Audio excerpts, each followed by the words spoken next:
you want the best fan-made content for this Premier League season? Bringing that real fan experience. Want to see some crazy?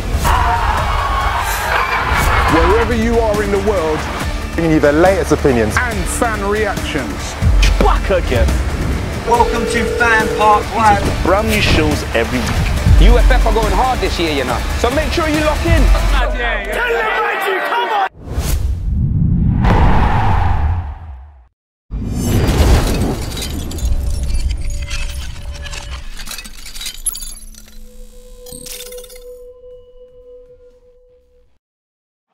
Real fan opinions brought to you by Wash and Go.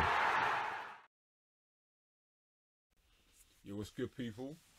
Long time no see. You're your boy Chris Kane here on FanPark Live. I'm joined with my fellow hosts today. Got HH in the building. I can't lie to you. I don't know whether I'm in the studios right now or whether I'm in tape or Oceanas. This guy's really wearing sunglasses in a. Look, man, you know how I do, man. You know how I do, man. I know how you do. I thought I went out last night. It seems like I'm still in the nightclub, but you know, we here. How you doing? Look, man, living. I'm here just to again bring down some home truths, whether you like it or not. We may disagree on some points, but I'm just here just to force you to come over to my opinion. At least foreplay first, bro. Like, you know what I mean? Like, ease me into No. Like, look, man, no. I've got things to say. I've got things to say. I've got things to say because there's some philosophies that really piss me off from managers and so forth, and I just need to get some stuff off my chest. So we're gonna get into it. Did you have breakfast this morning? No, I didn't actually. No. Have breakfast. It's the most important. Like, I know, it is. But look, like, man, bring the testosterone down. Or something. No. I'll try. Just I only have one meal a day. Black people have hypertension a lot. It runs in our genes. Like, you need to. I'm playing. So, like, I mean, what were your? Obviously, we're covering the Cardiff City Arsenal game. Cardiff City came into the game without scoring a single goal, I think. Obviously, no points on the board. They're getting relegated. I mean, that's a that's it's happening. It's happening. I mean, no offense to Cardiff people. I love my Welsh brothers out there, my Welsh brothers and sisters. They're getting relegated. So it's either 18th, 19th, or 20th. Pick one. That's it. So pick your poison. Basically. Yeah. So pick one. I mean, you know, they come into today without, you know, any kind of form. Also came in with it's been a bit of a mixed bag. I think. You know, you start off the game against Man City, 17-18 champions. The 16-17 champions straight after that in Chelsea. You know, as a Chelsea fan, Surrey seems to have gotten them to a decent place so far. Yeah. You know, there's still work to be done, I think. But first two games, Arsenal lose both. But and then people had the audacity to start questioning whether Emery was the right man after those two games. I was like, because I said, look, Arsenal's season under a new manager, after they've not had a new manager for over 20 years, starts against West Ham. Man City, record break, you can't expect them to win. Chelsea, Stamford Bridge, a place where it's tough, you can't expect them to win. And really, Aubameyang scores that chance, it's a whole different game. Yeah. Like, they had like three, not half chances, amazing chances against Chelsea. So that should have really been a draw. So really, I think for people saying, like, do you know how hard it is? Don't look at what happened with Moyes when Moyes came in after Ferguson was there for such a long time. When Wenger has been at the club for such a long time, and when he's more than a manager, he is literally the director of everything of the club. For a new coach, it's going to take time. And you can see that for Emery, this isn't his team. This isn't his team. So there are a lot of players, because when you look at Sevilla and what he did with Sevilla and how Sevilla played, Arsenal are a long way from getting to what Sevilla are about. You know, so I think that for Emery, you've got to give the guy time before you really judge him. Like, with every new manager, the minimum 2 transfer windows. So, no, really 3. The one that initially you come into, but again, that's too quick. But really, you needed to give him another summer and maybe the winter one before you truly judge him. Yeah. But I think, you know, with pertaining to this game, man. Well, I mean, let's cover the game. It ended 3-2 to Arsenal. Bit of a helter-skelter game. You know, Arsenal go and lead. Cardiff take it back. Arsenal go and lead again. Cardiff take it back. And then obviously you get the Lacazette winning at the end. Yeah. Finished 3-2. So the scorers were Mustafi opened the scoring in the first half. Who was the Cardiff scorer? Was it, what's his name? Was it Camarasa? Yeah. Before the stroke of half time, I think. Bad defending from Arsenal. Like all. I mean, it was deserved though. No. No, it was deserved. But I think, like, look, man, I think the check thing, I think, is an issue. Xhaka is crap. he needs to be sold. Like, do you know what? Let's get into that. We've got some calls coming in. Okay. And I'm sure there'll be mentions. Okay, for sure. Yeah. Just for those that want to call, that don't know the number, 0203 606 0315. Make sure you get your calls in today, whether you're a Cardiff City fan, Arsenal fan, whatever fan. Hey, what's good? You're on FanPark Live. You're talking to Chris Kane and my man HH here. What are your thoughts? What's your name? What are your thoughts? My name is Yash, Arsenal fan. Nice to meet you guys. Nice to meet you too, bro. I thought it was a bit of a mixed game, but what Emery's done tactically since he's come in is impressive. Oh yeah, so be specific. What has been impressive for you? So Emery's preferred style of formation is a 4-3-3, and one of the systems he implements is he allows the wingers to drift in. Yeah. So those players that can suit a centre forward role, they get the chance to have pops of goal, and it allows the fullbacks to bomb up forward, creating a 5-man attack. And he's managed to implement that in the 4-2-3-1 system by having the wide midfielders drift in like Aubameyang did for his goal and have the fullbacks in support. But the one thing I don't like about the system is his use of fullbacks. He's using them as wing backs, and that's leaving two defenders at the back exposed. Xhaka isn't given enough protection, and Guendouzi's still young. He's not learning from Xhaka more than he needs to. So I think a system that would better suit them is a 3-4-3, because having that extra man behind, it helps building from the back. It also allows the fullbacks to bomb up forward whilst having that defensive cover at the same time. I just want to go back on that. So my thing is I understand this whole thing about having both fullbacks up. I think that works in two different scenarios, personally speaking. I think when you're playing a 4-3-3, you assume that you're playing with one holding midfielder with two central midfielders supporting the forwards and the attacking play, right? Theoretically speaking, you should always have a cover of 3 players: your 2 centre backs and your central defensive midfielder. Yeah, your DM. Yeah, your DM, right? So you can afford to have both fullbacks give you width high up the pitch. Alternatively, what you can do is, as you're attacking down one side, you actually ask the fullback on the opposite side to drift in. So then you always have 3-man cover in that side, because when a team is in this defensive phase, they're not going to leave 1 or 2 men up front. So theoretically speaking, by always having 3 players giving you coverage, you should always have a 3v2 overload in defensive transition.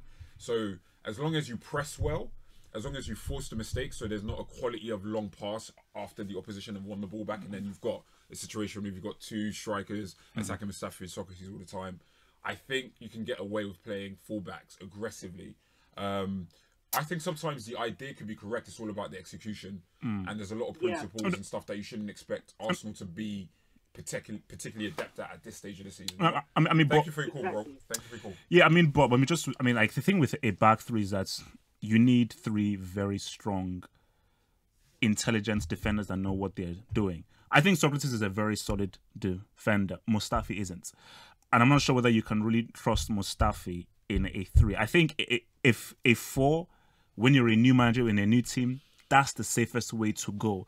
And maybe in training, Emery's working with a 3. Because remember with Conte, when they won the league, maybe he was working on a 3 during training and was like, you know what, I'm not going to implement it yet. Okay, let's go 5, 6, 7 games. You know what, this is the best time to implement it. So maybe Emery is slowly walking to it. I don't think a 3's on the horizon, only because I think that we just don't have the personnel for it, if I'm being completely honest. Not like Mustafi and people. Yeah, like I just don't think it's likely to see it from him. I don't think it's a formation that we've seen him use. I don't think it makes use of the midfield in the way that I'd imagine him to want to use the midfield, because and then if you're playing 4 across the middle, you know 2 of them are going to be wide players immediately. So that leaves you with 2 central midfielders and then 3 forwards. I think Emery would want to play with more going forward. I think it's just as simple as this. You either get one of the fullbacks to tuck in when you're attacking down one side, or you just ask your holding midfielders just to sit alongside your centre backs. So not even alongside it. It's just a case of, if play breaks up in the midfield area or further up the pitch, and then opposition attack quickly. You should have 3 players immediately behind the ball, and you'd hope that as soon as because it's all about transition. As soon as you lose the ball, your team should be pressing, even if they don't regain the ball in that area. Yeah. Let's say you're shooting on this area, even if you don't get the ball over there, you're forcing a misaccurate pass. Yeah. But just pressure. By just applying pressure and then forcing them down one side. If you get the next call in. What's good? You're on FanPark Live. You were here with Chris Kane and HH. What's your name and what are your thoughts on the game, bro? Right there. I'm Stephen. I support Arsenal, and basically wanted to talk about how good offensively and defensively we really were, to be honest. Defensively? Hey, let him land, bro. This guy didn't have breakfast. Sorry, I'm not saying we were good defensively. So I wanted to comment on that. Oh, okay. So I think the difference in these kind of games going away from home is Lacazette and Aubameyang. I think having those two strikers is making the difference comparatively to last season. Okay. But defensively, we're still shocking. It's something we need to work on. I think Xhaka plays quite pony, to be honest. Agreed. His right foot is basically non-existent. Bellerin's basically like jelly. Defending. He's been good going forwards recently, though. Yeah. And Czech's like a malfunctioning pinball machine. I think if we're going to play out from the back and play football, we need to start putting Leno in goal and starting Torreira instead of Xhaka, because I just don't think they're compatible with the system Emery's looking to play. Yeah. Wait, so Stephen, let me ask you this. Can you tell me why Emery doesn't start Torreira and why Xhaka is still starting when Xhaka has been so subpar in a critical position for Arsenal? I agree with you, but it might be because he feels Torreira's not completely fit to play in the Premier League. I would disagree with that. Well, it's been 4 games. You have to go with what the manager says. He obviously knows better than us who to start. But looking at Xhaka's performances, he's been poor, and I can't see a reason from our perspective, watching the game either at the stadium or on the TV or wherever it may be, why Xhaka should be starting games. He's not been good enough. It's the same as last season. He's not really changed. So what do you? So we're looking at Lacazette and Aubameyang. Do you think this is a strike partnership that can really yield a lot of goals this season? Because I think that Lacazette and Aubameyang could do amazing things this season for Arsenal. I think if they're really encouraged to play together and the team plays for them and they're really encouraged to really work with each other, I think that could be the most deadly partnership in the Premier League this season. Yeah, certainly. You know, if you saw last season, the dressing room was just not there, and players just weren't generally getting on and changing. I feel there was something wrong there. Arsenal did a pretty good job to sort of say what specifically, player-wise, whether who was arguing, who wasn't, probably due to Wenger's exit and stuff like that. But I feel their partnership. You saw them in pre-season, how well they're getting on, how they're celebrating goals. There's clearly a sort of like a bromance there. I think it's making the squad gel together better. It's just defensively, I think it's going to take a lot of time. Emery's going to need 3 transfer windows to sort that out, I think. I just don't think we've got what it takes to finish in the top 4 at this present time. I think Europa League is probably going to be our best way, because looking at it, I think Chelsea look better than I thought they were, if I'm being honest with you. Spurs are obviously still quite good. If we're challenging into that top 4 with the sides that are there, the only side that I don't think are going to make it with us is probably Man United at the moment. That could change because obviously they've got a great squad. But I feel challenging Chelsea for a Champions League place, we're better doing it in a cup competition than something like a league over 38 games at the moment. We've got a lot more to work on than the other 5 sides that we're going to be challenging for those spots. But it's looking promising going forward, especially. It's just defensively, it's looking a bit wobbly at the moment. All right, Stephen, thank you very much for your call, man. Very, very detailed. Appreciate that. Hope you appreciate your week, and you give us a call for the next Arsenal game that we are showing after the international break, I think. Yeah, we'll do. You guys have a great day. No worries, man. Same Cheers, to you, thanks. Yeah, I think I made a lot of good points there. Yeah, I think, to be honest, you see, Bellerin should watch Carvajal. And his comparison, but Bellerin should literally sit down and just study Carvajal's tape, because Bellerin is good going forward, and he brings something going forward. You're a right back.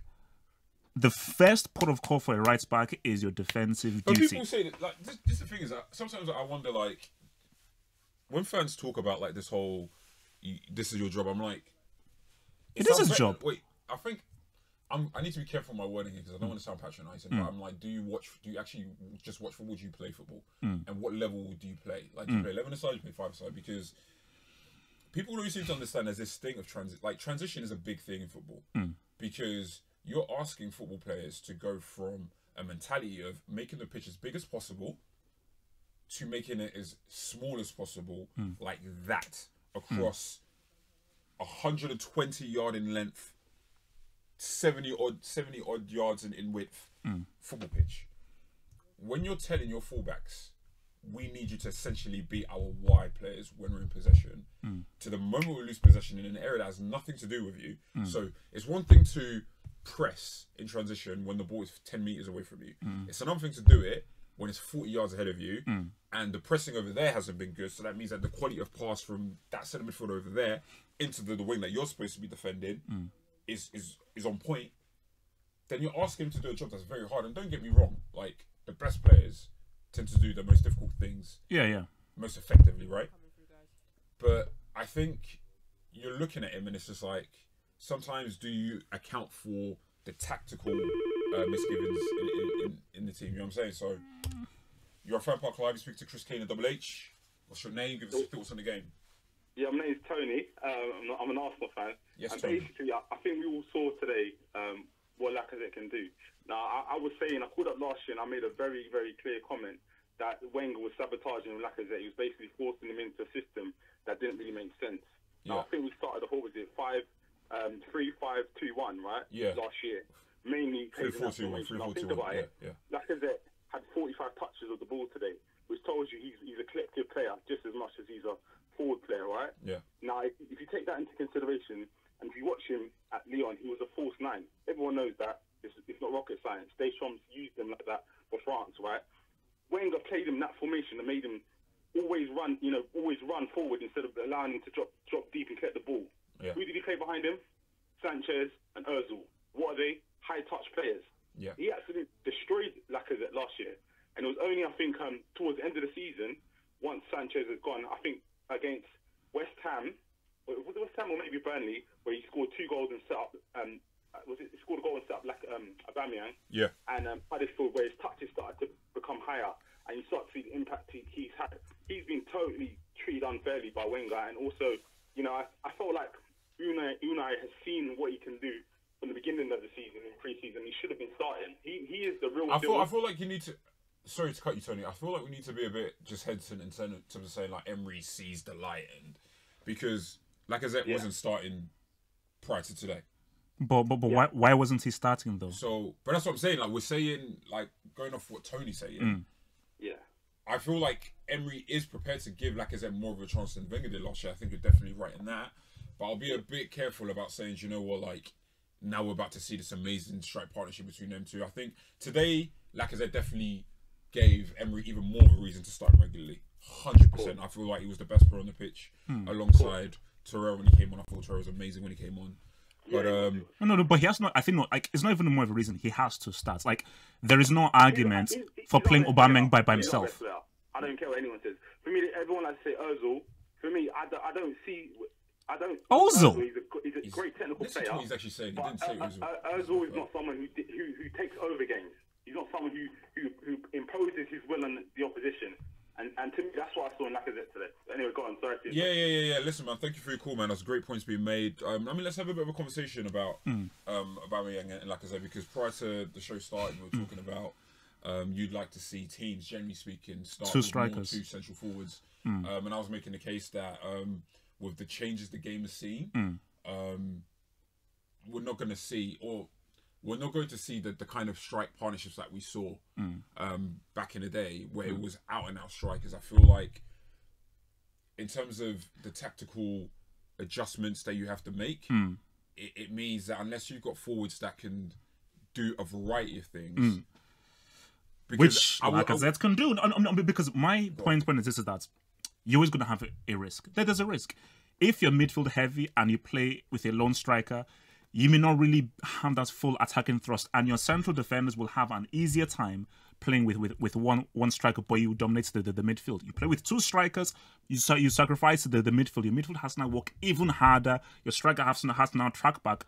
But tell me, if I'm a central defender and I've got to deal with 2 strikers, that is far more problematic than just 1 striker. You say that, but we know now that there are just as many teams playing with 3 central defenders as there are 2.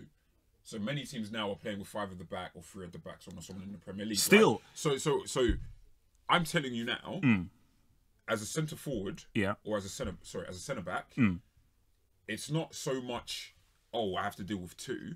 It's even that 1 striker, what is he doing? Because it's good to say, okay, 2 strikers, 1 striker, but it's what are those forwards doing?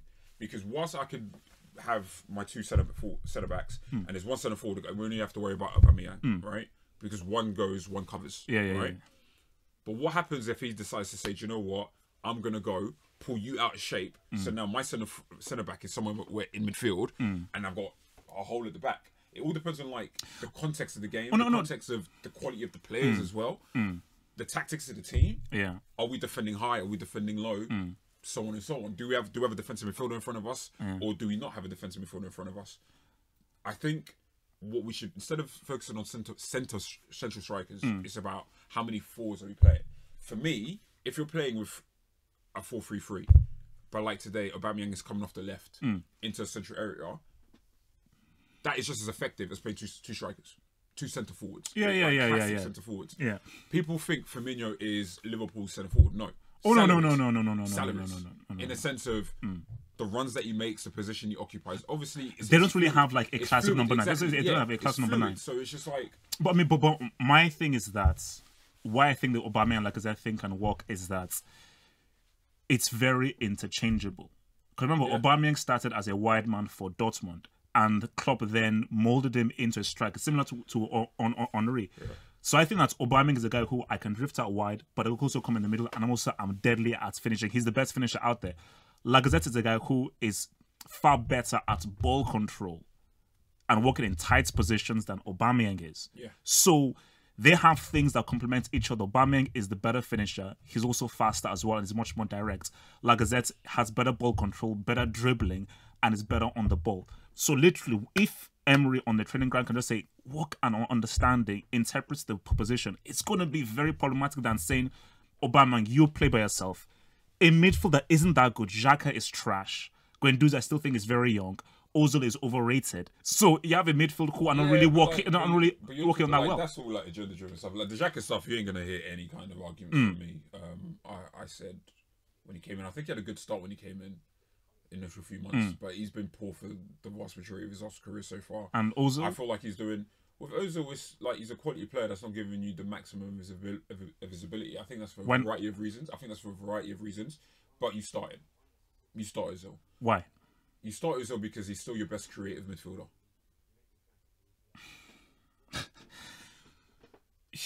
Okay, so, we'll get back onto that. You're on FanPark Live. You speak to Chris Kane and Double H. What's your name or what are your thoughts on the game?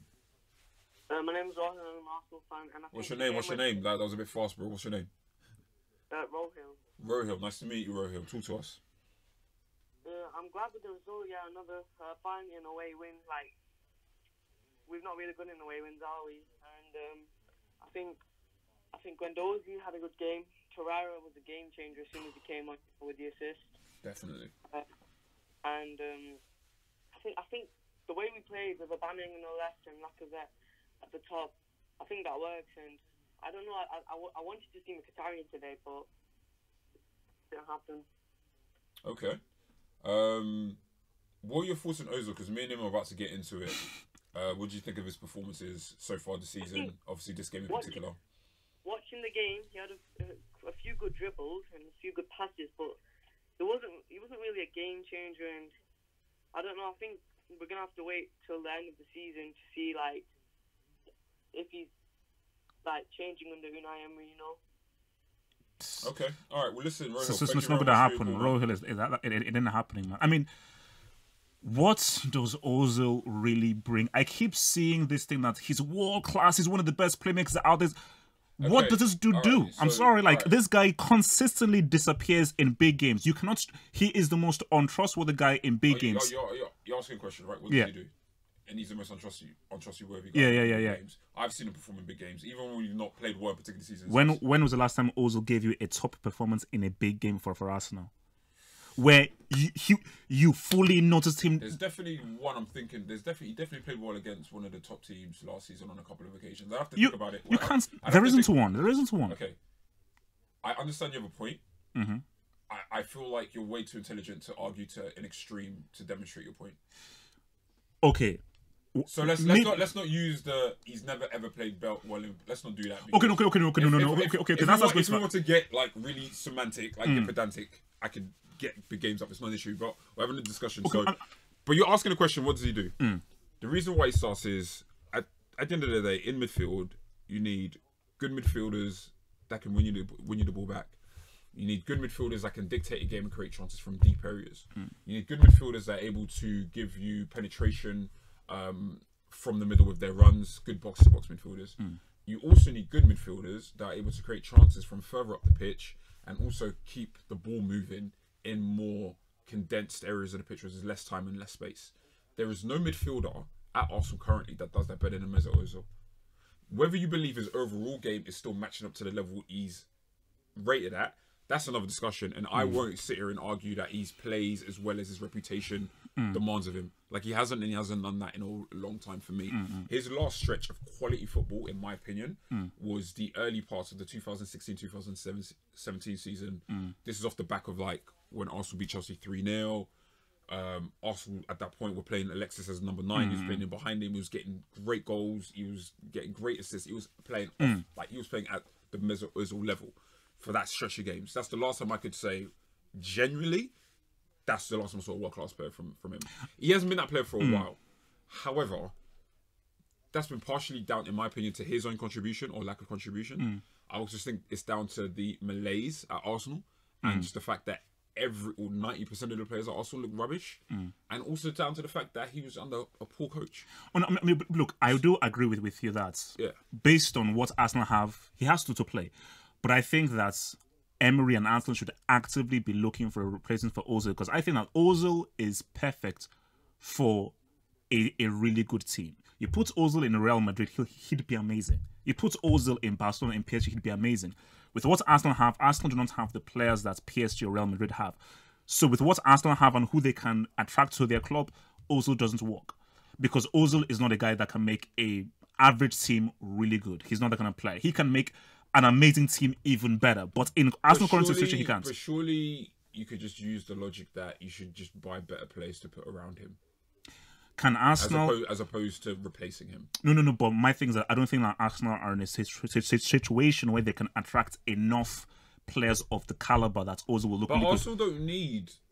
Like, people talk about Arsenal like they need a revamp. Like, really and truly, in terms of the midfield areas, Arsenal need a better wide option. Need a better player from wide, in my opinion. They need a better central midfielder, a better defence. Hold on.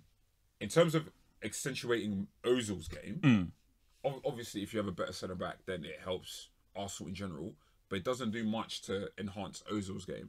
I think we definitely need at least one additional centre midfielder. I also feel like we definitely need an extra wide player of that calibre. That's only 2 players. Because I think with Torreira in there, that's a player that's... Like, you saw it today as soon as he came on. Like, they're on a similar wavelength. You've got Aubameyang.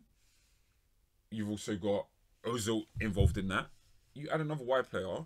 You add another central midfielder, like a better box-to-box player, in my opinion. Then at that point, then there's no excuse on Ozil, he needs great players around him. No, because you have the unit, you have the midfield unit, and you have the attacking unit that basically does everything that you require your number 10 to perform at that level. I think with Ozil, it's a thing of, listen, man, I wouldn't argue he's a world-class player. I think you have to be world-class, you have to be performing at a top level. Consistently. Consistently. He hasn't done that in a while. When I talk about players like Christian Eriksen, for me being on a similar, if not superior level to him, I mean that. Because even though I wouldn't say Eriksen has more ability, he's performed better. Yeah. Oh, yeah. Fair. But I feel like it's just a case of it being scapegoated. If you look at the problems that Arsenal have at the moment, we could definitely deal with better individuals, in particular in defence. Like, for me, you replace the goalkeeper, you replace the 2. Like, those 3 positions are the most pressing positions for Arsenal. Replace those 3 and you're in a good position. I think Guendouzi's done enough. You think Guendouzi, I mean, should he be starting for Arsenal? No. But I feel like he's performed at a level, like, he's played very good games against Manchester City, Chelsea, West Ham. Oh, no, fair enough. I think it's... In his debut season. No, true. At 19. Guendouzi and Torreira should be the thing. I think if it's like a choice of, okay, you have Guendouzi, Xhaka, Torreira, it should be Torreira and Guendouzi for sure. But I think with the whole Ozil thing, I just think that it's a perception thing. And it's this water, because I always use the eye test. I don't use stats. I use the eye test. That's how I just view football. And for me, I just think that as a number 10, you need to do more than just, okay, I've given the pass. Okay, I've given that through ball. that's it, my job is done. And I think Ozil apologists say, well, he gave the pass, so that's it. No, as a number 10, demand the ball, get on the ball, keep looking for the ball, keep pressing, move forward with the ball. Hence why I just think Ozil is very much a specific cog you just put in a really good team. So even if Arsenal had a Torreira, a really good wide man, it has to be an exceptional wide man, an exceptional midfielder. Because if it's not, Arsenal are still a few levels below Man City, a few levels below Liverpool. So even if they got that wide man and that midfielder, I still think that they're still considerably a few levels below Liverpool and Man City. So when they do play Liverpool or Man City, Ozil again will get found out. We just have one more call that will end the show on. Hopefully the call come through any second now. This guy's promising me things. You know what I'm saying? Like promising me things. It's not coming up, bro. Okay, hold on. Where's them cool, bro? It's not. Technical difficulties, as you can see. Okay. You know what I'm saying? I promise you something. So, but like, again, we talk about Man City, we talk about Liverpool. Arsenal are a long way from there. Listen, at the beginning of the last season, there's not one player you looked at in that Liverpool side and said they're world class. Not one. Salah included. Sometimes it's just about the quality of the team in general, how cohesive they are. Wait, so you say Mane is not world class? No, Mane's not world class. Oh no! So what? You can't do that. You can't say that. You can't say that. 3 minutes ago, we said you can't say a world class player is someone who performs at the top level consistently, right? That's what he did last season. So what's the top level? Top level for your position. You're saying that Sadio Mane in his position. I'm asking you, what is the top level of football? What is the highest level of football in your opinion? Well, international football or Champions League or in Europe. We'll get back to this. Hold on. You're on FanPark Live. You're speaking to Chris Kane and Double H. Talk to us. What's your name and what are your thoughts on the game? Hey, what's going on, guys? It's Devin in Atlanta. Oh, Devin, my guy, man.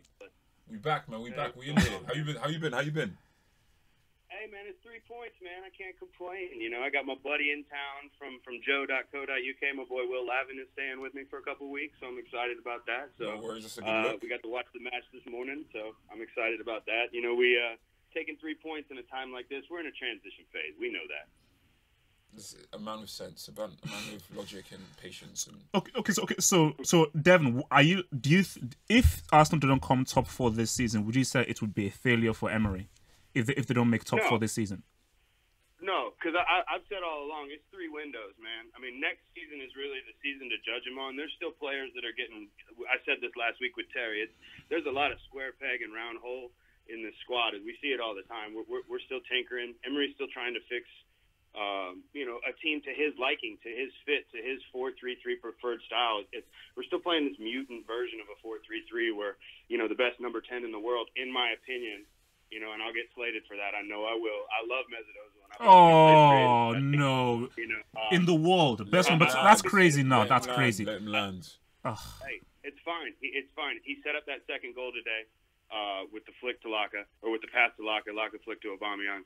I just think that when he clicks with those 2 forwards, you're going to see Arsenal take points. And we're in this point now where we can get this run. This is 3 points that we had to get. Last week was 3 points that we had to get. And if it's a little bit difficult, it's a little bit difficult. The problem with me is the defense and the goalkeeping. I mean, we've given up 8 goals in 4 matches. That's unacceptable. Yeah. We need, and we spent $20 million. We spent $20 million on a keeper with limited resources that we're not playing. And it's not like he's a kid. He's 26 years old. Yeah. Play Burnley, please. I hear you, man. And if Hector Bellerin is going to be a right mid or a right winger, then do it. But you've got a world-class player in Stefan Lichtsteiner. You've got a player in Torreira that has to play. Everybody calls Ozil a passenger. Granit Xhaka is the biggest passenger I have ever seen. What does he do? What position does he play? Help me, please. £35 million for what? For what? A yellow card. That's it. Help me. No. I mean, no. Xhaka is a waste because, that's your main central midfielder, and he literally, basically, you've gone from Vieira, Gilberto Silva to a bona fide brick in Xhaka, because the guy literally. I mean, there were a couple of midfielders in between. We didn't go from Gilberto Silva. No, but I'm saying, Xhaka has been one of the worst in recent memory for playing in that position for Arsenal, because literally, I'm not sure what he does apart from a few long shots. I remember the Alexander Song days, bro. Listen, Dev, thank you very much for your call. It's great catching up with you. Hope you enjoy the rest of the Premier League games too, man. All right, listen, man. Speak soon, my bro.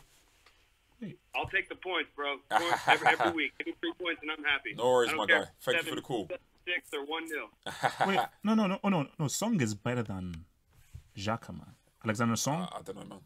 So listen, you're telling me that Mane is world class, and we're going to end very soon. But I need to really like probe him on this because this is bothering me. All right. So my thing is, if we're saying the top levels of international football, whether it be World Cup, whether it be Champions League, and Europe for Champions League, right? I wouldn't say having one good season in the Champions League makes you world class. You have to still say that for what he. You have to look at what a guy is doing right now. Yeah. And for right now, he's a world-class player. But right now isn't world-class. Right now isn't consistency. If you're contradicting yourself when you're saying that to be world-class requires a certain degree of consistency. So Mbappe is not world-class then because he's only just come onto the scene. So is Mbappe world-class to you? No, but I've not made the argument that he's world-class. So Mbappe is not world-class? No. And then you're talking to a French guy. Oh my... And you're talking to a French guy. C'est pas possible. C'est pas possible. Don't ever try to speak French ever again because that accent was wayward. But the point I'm making is African French, like a world-class player is someone like Modric is a world-class player. Ronaldo is a world-class player. Oh, God. These are world-class players. These are guys that not only perform at the highest level, they've done it for 2-3 plus seasons. Cristiano is a goal scorer, not a world-class player. A world-class goal scorer. He's a world-class goal scorer, not a world-class player. Whatever the semantics you want to use, like the point I'm making is deviating. The original point is that you use the example of Liverpool and what they do so well and what their forwards do so well. But the reality of the situation is that, bear in mind, this is someone who actually said, I actually think this forward line, because when they bought Salah, everyone was saying, okay, they still need a world-class striker. They still need a top striker. I said, no, because I see what they're doing. And ultimately, that is more about how well the unit plays together. So it isn't necessarily about always having world-class players available to you and that makes it a world-class unit. No, it's do you have players of sufficient quality and are you able to put them together in a way that brings out the best of them? So it doesn't require Ozil to need an exceptional winger or an exceptional centre midfielder behind him. They just need to, like Torreira isn't exceptional, but he's good enough. And that's the point. So we'll wrap it on that. Thank you very much for your time. Thank you for watching. Obviously we've got the live shows straight afterwards for the... Watford, United, Tottenham, and who United playing again? United against Burnley. That second game should be pretty interesting, actually. So, thank you very much for your time. I've been your boy Chris Kane. I'm out here with Double H. Peace. It's been a pretty intense conversation, but this is how we like it. And enjoy the rest of your day. Peace. Real fan opinions brought to you by Wash and Go.